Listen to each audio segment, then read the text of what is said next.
US investment green card. $800,000 must have legally documented money. Exit period after 3 years. Shuda LP 6302946180. మాజీ మంత్రివర్యులు మాజీ parliament సభ్యులు Congress party క్రమశిక్షణ కలిగిన కార్యకర్త 10 జన్పథ్కి శ్రీమతి ఇందిరాగాంధీ గారి నుంచి మొదలు పెడితే శ్రీమతి సోనియా గాంధీ వరకు గాంధీ కుటుంబాలకు ఆంతరంగికుడుగా గుర్తింపు పొంది వివిధ హోదాలలో ఆనాడు ఉమ్మడి రాష్ట్రం తెలంగాణ రాష్ట్ర ఏర్పాటు ప్రక్రియలో డి శ్రీనివాస్ గారు ఎవరూ మర్చిపోలేని పాత్రను పోషించారు. డి శ్రీనివాస్ గారి ప్రత్యేక చొరవ వల్ల 2004 సంవత్సరంలో వారు ఆనాడు ఉమ్మడి రాష్ట్ర పిసిసి అధ్యక్షుడిగా శ్రీమతి సోనియా గాంధీ గారికి తెలంగాణ రాష్ట్ర ఏర్పాటు అవసరాన్ని వారు గుర్తు చేయడం, వారి చొరవ వల్ల 2004లో కరీంనగర్లో శ్రీమతి సోనియా గాంధీ గారు తెలంగాణ రాష్ట్ర ఏర్పాటును ఆమోదించి తెలంగాణ 4 కోట్ల ప్రజలకు మాట ఇవ్వడం జరిగింది. 2004లో కాంగ్రెస్ పార్టీ అధికారంలోకి రావడానికి ఆనాడు మహాకూటమి CPI, CPM, TRS, Congress party, MIM సహకారంతో కాంగ్రెస్ ప్రభుత్వాన్ని రాష్ట్రంలో కేంద్రంలో ఏర్పాటు చేయడానికి వారి చొరవ ఎంతో ఉపయోగపడ్డది. వారి యొక్క ఆలోచన విధానము సమన్వయాన్ని దృష్టిలో పెట్టుకొని 2009లో ఎన్నికల సందర్భంగా మళ్ళీ శ్రీమతి సోనియా గాంధీ గారు ఆనాడు ఉమ్మడి రాష్ట్రంలో కాంగ్రెస్ పార్టీని అధికారంలోకి తేవాలి అని అంటే పెద్దలు డి శ్రీనివాస్ గారిని మళ్ళొకసారి పిసిసి అధ్యక్షుడిగా ఆనాడు శ్రీమతి సోనియా గాంధీ గారు నియమించడం జరిగింది.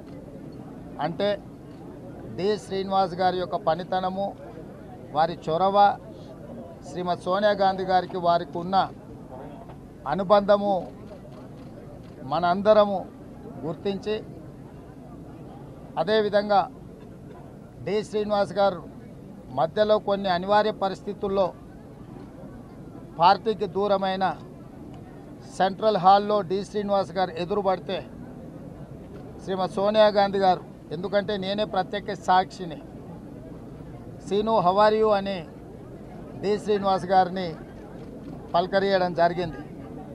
అప్పుడు నేను డి శ్రీనివాస్ గారు మన పార్టీలో లేరు తెలుసు కదా మేడము అని అంటే, పార్టీలో లేకపోయినా డి శ్రీనివాస్ మన మనిషి మనవాడు అని చెప్పి శ్రీమతి సోనియా గాంధీ గారు ఆప్యాయంగా డి శ్రీనివాస్ గారిని గుర్తించి పలకరించింది. ఆ తర్వాత డి శ్రీనివాస్ గారు నాతో మాట్లాడుతూ తిరిగి కాంగ్రెస్ పార్టీలో చేరాలనుకుంటున్నాను అని వారు ప్రస్తావించింది. నేను అడిగిన పెద్దలు శ్రీనివాస్ గారిని, మరి ఇప్పుడు మీరు రాజ్యసభలో ఉన్నారు, తిరిగి కాంగ్రెస్లోకి వస్తే మీరేమైనా పదవి ఆశిస్తున్నారా అని అంటే వారు ఒక్క మాట అన్నారు, నాకు ఎలాంటి పదవుల మీద వ్యామోహము ఆశ లేదు. చిన్న కార్యకర్త నుంచి పిసిసి ప్రెసిడెంట్గా, మంత్రిగా ఎన్నో రకాలుగా కాంగ్రెస్ పార్టీ, గాంధీ కుటుంబం నన్ను ఆదరించి అవకాశాలు ఇచ్చి ఈ స్థాయికి ఎదగడానికి ఉపయోగపడ్డది. నేను చనిపోయినప్పుడు నా మీద కాంగ్రెస్ పార్టీ జెండా కప్పాలన్నదే ఏకైక కోరిక అని చెప్పి డి శ్రీనివాస్ గారు ప్రస్తావించడం జరిగింది.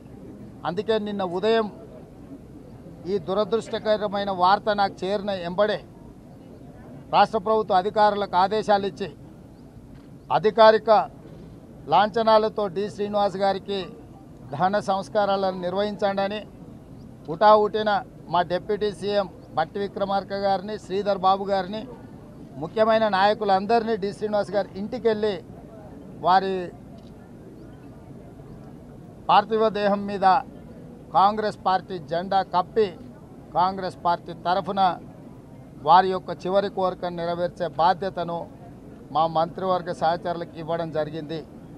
ఈరోజు కూడా డి శ్రీనివాస్ గారికి, వారి కుటుంబానికి, వాళ్ళ పిల్లలతో నాకున్న సన్నిహితం అదేవిధంగా డి శ్రీనివాస్ గారి మీద ఉన్న గౌరవం, వారు కాంగ్రెస్ పార్టీకి చేసిన ఎనలేని సేవలన్నిటిని దృష్టిలో పెట్టుకొని ఈరోజు ఇక్కడికి వచ్చి వారికి నివాళులు అర్పించడం జరిగింది.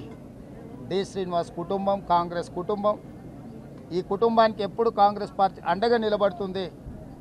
అదేవిధంగా వారి జ్ఞాపకార్థం కూడా తీసుకోవాల్సిన చర్యలు తెలంగాణ రాష్ట్ర ప్రభుత్వం తీసుకుంటుంది.